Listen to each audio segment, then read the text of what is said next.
What is going on, guys? The Negro Shot here, and before I go ahead and start talking about the subject of this video, I kind of want to go ahead and give you guys a warning that this video is probably going to be long. The topic of this video is something that I think I've kind of been holding off sort of discussing on this channel because I know that once I open this door, I might lose subscribers or I might sort of even piss some people off by saying this. And I'm probably going to do a similar video that's sort of kind of, I guess you can kind of say, is kind of linked to the subject. It's kind of linked to the subject a little bit, or actually kind of a lot. But hopefully I don't piss a lot of people off. But today I kind of want to talk to you guys about licensed games, and more specifically, anime licensed games, because these past few licensed anime games that I played personally, with the exception of Digimon Cyber Sleuth, which I just did a review for, they've been crappy. They've been really, really crappy. They have been utter garbage. I mean, they really have. And the other day, I was just thinking about really like the quality of these games. And even last year when Revolution came out, I started to really just kind of wonder to myself, why in the world do I keep purchasing these anime games when they seem to be crap? They don't seem to be improving, and it seems like the studios don't care, the developers don't care. It just seems like the developers don't really care about the uh, the property that much as they used to, even back in the day. I mean, yeah, the games weren't perfect, even in what I like to call the anime game golden age, like that anime licensed game golden age. That was like the PS2, GameCube era. But compared to last generation and even this generation, I mean, it's like things have gotten worse. I mean, yeah, we got prettier graphics and we got online play, but it just seems the content isn't there. It just seems that the level of dedication and attention to detail for some of these games is just not there. Now, I can't speak on like certain anime games like JoJo's Bizarre Adventure and certain anime properties that I don't know a lot about. But from what I can tell, it's like the anime when it comes to anime licensed games, developers and publishers, I guess, they sort of treat these games. They don't really give these games like I guess you could say like a bigger budget, which I think is what a lot of these games need or at least warrant.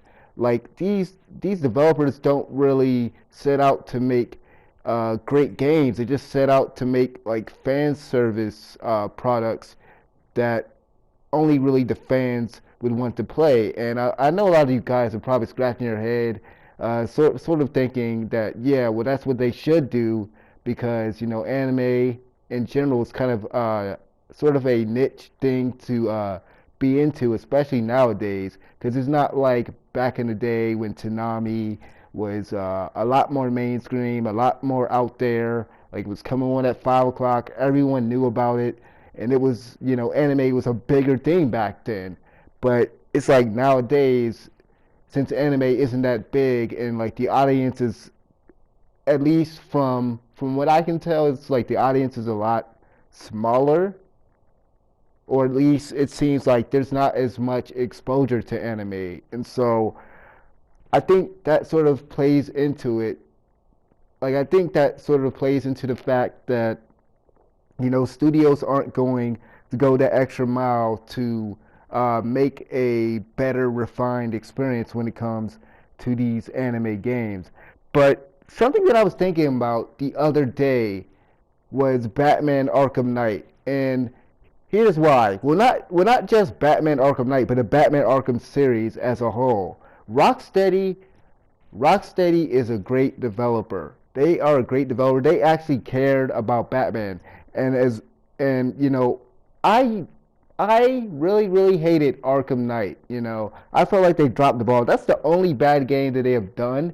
But even by like certain video game licensing standards, like even by licensed video game standards, Batman Arkham Knight isn't a bad game when you compare Arkham Knight to a lot of other licensed games. Then it is just this solid experience. But if you compare Arkham Knight to Arkham Asylum or even Arkham Origins, in my opinion, you know that game fails in comparison. But what I'm trying to say, what I really want to make a point for this video is to say that Rocksteady, they go the extra mile with their games. And the thing is with Batman, and I know it's kind of sort of a sort of different case with Batman because Batman is a more iconic character. Like especially here in the States, like everyone knows who Batman is. But the thing is Rocksteady, they set out to make a great game, not just a great Batman game. And I think that's that's a freaking problem when it comes to these anime games. And I'll give you another example. Even though I hate South Park, and I think it's kind of immature and childish now, I'll admit that I used to watch it back in the day. But even South Park Stick of Truth, which a lot of sites have said that that game is just a great license game. It's a great RPG. What the developer set out to do, which I can't remember who developed that game and who published that game, but what they set out to do was to create both a game that had, of course, you know, fan service for the fans, but it was also a great RPG, legit RPG that people were playing.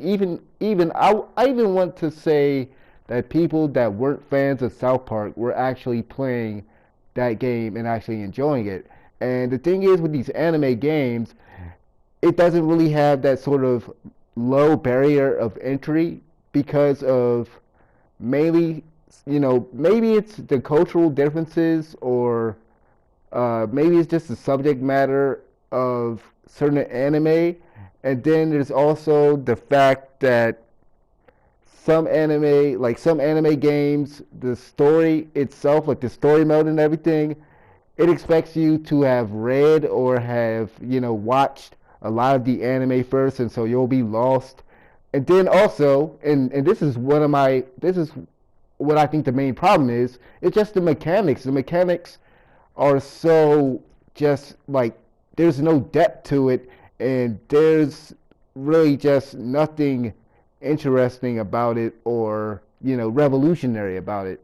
Like take the Naruto games. I mean, there's nothing really big about the story games right now. Like they are not pushing the envelope for fighting games. And I know a lot of people, I know some of you guys listening to this might be thinking, okay, that's stupid for me to wish that these anime games would be, you know, revolutionary to want the studios to try to make something big out of these anime games when it's just for the fans. But my thing is, why does it have to be just for the fans, and why does it have to be just fan service?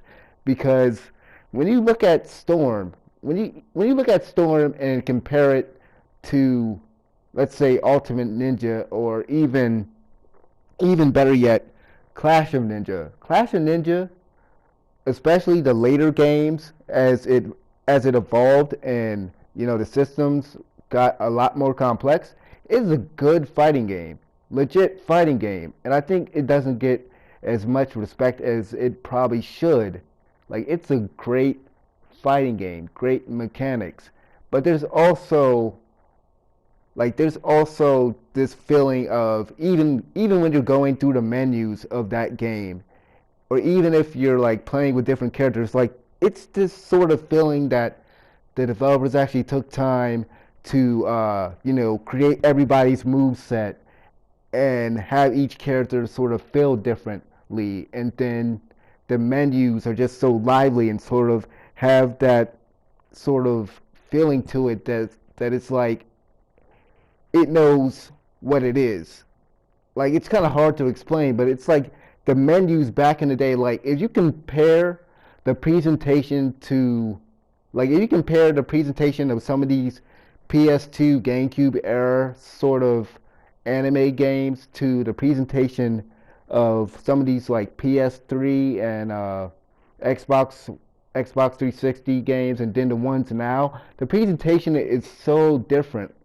It's just so differently, and even like if you look at Storm for example, they've been using that same sort of presentation since Storm 2. And I want to say even for Storm 1, they have Naruto at the menu and he's doing like different poses and crap. And I think that's corny and that's cheesy and it's not like if I'm going through any of the menus in Storm, it just doesn't give me that feeling of the developers took all this time and just took the essence of what Naruto was and what it is, and then just like made something out of it for the menus and everything. It's kind of hard for me to even explain this, but it's just crazy how it seems like back in the day the presentation of the games were a lot better, and even some of the mechanics, even in like the Ultimate Ninja games, like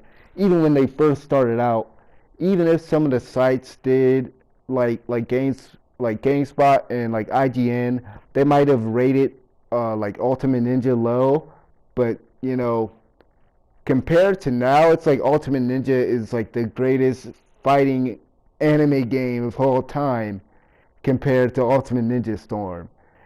And it's just crazy how I think we could just settle for less nowadays, especially as a fan of Naruto and a fan of Dragon Ball Z and a fan of One Piece and stuff like that. Because when you look at these games, and a lot of people, like, let's say a new Naruto game gets announced this year or next year. Let's say a new game comes out. The first thing that people are looking for is that character roster. The first thing they care about is the character roster. And what we need to be concerned ourselves with is the mechanics. There's only like a few people that care about the mechanics. And then a lot of people, like I said earlier, it's all about, certain people have this sort of mindset that these games can only be fan service. But the thing is, with a comic book, like with a comic book licensed game like Batman, Arkham Knight, or, well, just the Arkham series, like I said earlier, that had fan service in it. It had stuff in there for the fans, but it also was like a great game. It revolutionized those style of games. Don't you notice? Like, I know a lot of you guys play video games. If you're watching this video right now, I'm pretty sure you play video games, so you know how Batman Arkham Asylum affected just every game in that genre. Like everyone now does that sort of battle system that Batman has, and let me not even stop there, right? Because let me go ahead and move on to another WB property, Shadows of Mordor. That is a great game that has a good system. Has a like it introduced something new. It introduced something new, and I think that a lot of developers like I pretty much think that a lot of people are going to one day try to imitate that Nemesis system in that game. And while I never really I didn't beat Shadows of Mordor simply because I'm not a big Lord of the Rings fan, but still that's kind of irrelevant. I don't even know why I brought that up. The whole point I'm trying to make is Shadows of Mordor, Batman Arkham Asylum, Batman Arkham series, and even the old Spider-Man games, even the ones that were like based on the movies, like Spider-Man 2 especially, and I think Spider-Man 3 was pretty solid too. Those games, it just captured the essence of the characters of the world, the whole concept of like the brand and everything of the property. And so like these games just don't do it. like I'm tired, and I know that this video kind of comes off as, but you got to understand, like I really want these games to be something bigger, and they should be something bigger. They should be something bigger and something better than what they are. We should not be satisfied with what CC2 has given us with Storm 3. We should not be satisfied with some of this crap that we're getting, like these Sword Art Online games. They're horrible. They're copy and paste garbage. From what I've played, and I will admit that I've only played one game, but from what I've seen, even this new one coming out looks like a copy and paste with just like better graphics. We can get a way better RPG style game for like Sword Art Online. We can get a better fighting game than what we're getting for Ultimate Ninja, for like the Naruto games, and for Dragon Ball Z, and for One Piece. Like I said earlier, I've been holding off on this topic for a freaking while. Mainly because, I've been trying to sort of like hold off and let me go ahead and play some more games and make sure that I can sort of back this sort of topic up if anyone wants to, challenge my opinion and, my viewpoint on things and everything like that. Because even after playing Xenoverse, and some of you guys can even look at some of my reviews for some of these anime games. Because look at my Xenoverse review. I love that. I love that game like the first few weeks, but then, and I even did a video on this. I believe. I hope it's still up so you guys can see. But about after maybe like a month or two, I realized all of the problems that game had, all of the simplest problems that game had, and just how it was just underwhelming, just like Storm 4. Like this track record so far that Namco Bandai has had with me personally has made me feel like I don't even want any more anime games until they start giving me a lot more, because I'm starting to see something, and maybe it's just me. Maybe it's my personal taste sort of changing now that I'm getting older, and now that I've started to play, these different AAA games that seem to have a lot more polish on them. But it seems as though these games just aren't, maybe they're just not for me now. Maybe I've outgrown them because they're so simplistic and because there just doesn't seem to be, much else there. But it just seems as though, like, for example, I'm a big One Piece fan. When I first started this channel, all I did was post like One Piece videos and stuff like that. But One Piece Burning Blood, as fun as that game might seem for some of you guys, like, I know that if I were to buy that game, I know that I would like enjoy it for like maybe a week, like Storm 4, and then be bored of it very, very quickly because of how the mechanics are, because of how the game would probably be lacking in content and everything. So I would probably skip it, which I'm probably am going to skip Burning Blood. If you want to buy Burning Blood, if you want to support these crappy cash cow games, then go ahead and do it, because that's how I'm starting to really look at these anime games. They're starting to be these really, really big cash cow games. Well, not big cash cow games, but you get what I mean. Like, they're just cash cow games. They're just trying to make money off of a license. And I'm not saying that this is just happening now. Like, this hasn't happened in the past. Like they weren't doing that. Like, developers and companies or whatever haven't been doing this before. I mean, this has been happening for a long, long time. Just go and look up the story of E.T., of the E.T. game, and there's a lot of other games from like the PS1, PS2 era that you can look up. And I'm not even strictly talking anime games here, obviously, but it's just frustrating. It's just really, really frustrating because we should be getting a lot more than what we're getting. And I know for a fact we're probably going to get a Dragon Ball Z game next year. And the thing is, is that I know I know one thing that I need to stop doing is stop riding the freaking hype train. And I know some of you guys do this too. I am not the only one guilty of this. Because there's people that complain about the Storm games every year, complain about the Dragon Ball Z games every time a new one comes out. They'll complain and still buy the next one. They'll still buy the next one even though there's like a few different changes to it and the battle system still isn't the way that you want it to be. Yet you're just going to be satisfied with what they give you. And I really need to stop riding that hype train because I believe that's the reason why I bought Storm 4. It's between all these Naruto YouTubers and just everyone hyping the game up, especially when they got close near release where I was like, you know what, I'm going to go ahead and buy this game. And it's like every time after a Storm game gets released, every freaking time.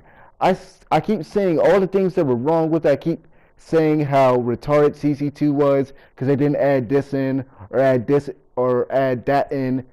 You know, add certain features in certain entries of the game for like the past few years. And yet like every year I buy a new freaking Naruto game. Every freaking year.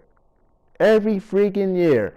And the funny thing is like when I first brought this game home, my brother, who hasn't played a Naruto game since Clash of Ninja, he says this to me. Why did you buy this game? It's literally like the same game that you bought last year. You always talk, and this is exactly what he was saying to me. He said, "You're always talking to me about getting Call of Duty, about getting NBA 2K every year, and saying that those are the same game. But what is supposed to be so different about this?" And I tried to explain to him all the things that were different about this game and how revolutionary it is, and he just wasn't buying it. He went so far as to tell me, later on that day that Clash of Ninja games were like the best back in the day compared to this crap. And I absolutely agree. As I said earlier, the PS2 and GameCube era games were just way better. But I brought that sort of mini story up for you guys. I brought that story up for you guys to sort of make my point here. Because everything he said was true. Everything he freaking said was true. That I completely wasted my money on this garbage game that isn't changing. If you guys want a better Naruto game, if you guys want a better Dragon Ball Z game, you guys better stop buying these games. It's just as simple as that. And I know that kind of sounds counterproductive because, like I said earlier, the audience is like a lot smaller because of a lot of different factors. The audience is a lot smaller than what it was back in the day. But I guarantee you, vote with your wallets, and maybe the developers will take a hint and maybe they'll change. But yeah, I think I've ranted on for quite a long bit of time for just this sort of topic. I kind of want to I kind of want to see what you guys think, and please just chime in below. I know I keep asking every video, and it doesn't seem like anyone is biting, but feel free to go ahead and just tell me what you guys think, because it just seems as though I'm in the minority with all of this, and yet every single year we always have people complaining, and it's starting to really piss me off when a lot of people talk about these different companies like EA and Activision and everything. It's like if you buy this next Sword Art Online game, or if you buy the next Naruto game, whatever it might be, I think that you should just you're not allowed to talk about Call of Duty. You're not allowed to talk about Activision or EA or anyone like that, because this is it's pretty much the same scenario with like CC2 and Namco Bandai and Spike and all these other companies and stuff like that. At least that's what I think anyway. Anyway, let me know what you guys think about this subject. Like the video, subscribe. If if you actually believe in what I'm saying, like the video and tell me below, man, because I'm really curious to see what you guys think. But thank you guys for watching this long video, and I'll see you guys next time. This has been the Negro Shotty. I'm out of here. Peace.